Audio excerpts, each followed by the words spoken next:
Good morning, Rebels, and welcome back to my life. The Hobby Lobby decision. You've probably heard a lot about it on social media and the internet. What is it? Obamacare mandates that companies must provide their employees with health care insurance that provides certain types of contraceptives for women. Hobby Lobby is a company owned by a group of conservative Christians who said that these types of contraceptives violate their religious beliefs, and they took this case to court. Okay, first of all, I just want to say that they don't pay for these contraceptives. They pay the insurance company premiums, and the insurance company pays for the contraceptives. But whatever, let's not start dissecting the argument yet. The Supreme Court, or rather I should say 5 males on the Supreme Court, said that no, the ACA cannot force Hobby Lobby to provide these types of contraceptives. I want to start off by finding a mitigating circumstance. Hobby Lobby does still provide 16 types of contraceptives, including birth control pills, implantable rods, and female sterilization surgery. What they don't provide are so-called morning after pills and IUDs, because they believe these contraceptives kill babies because life begins at fertilization. Now let's start dissecting the problem. SCOTUS ruled Hobby Lobby doesn't have to provide these contraceptives because they violate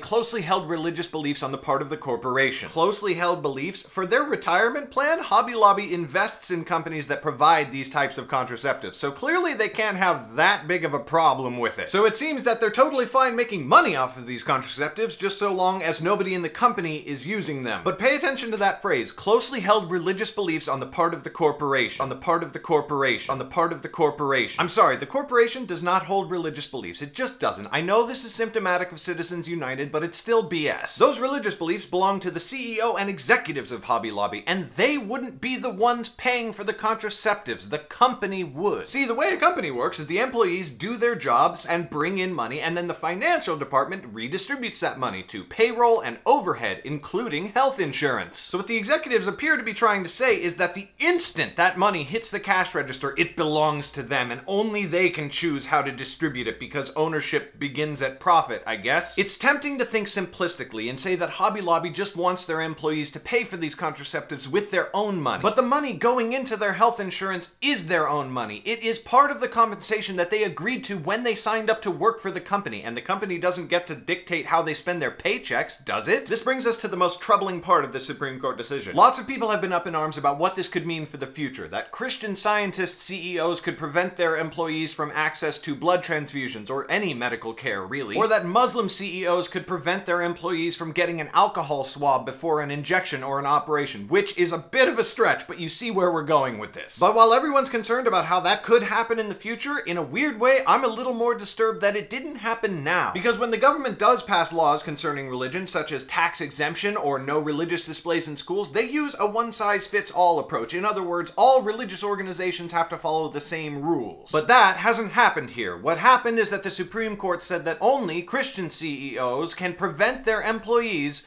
from healthcare that those Christian CEOs disagree with. They've given Christian CEOs a right that no other religious executives have, and that's favoritism. So yes, I am worried that in the future, CEOs can control their employees' lives based on the CEO's religion, but I'm a little bit more concerned that the Supreme Court just told us that only Christian CEOs have that power.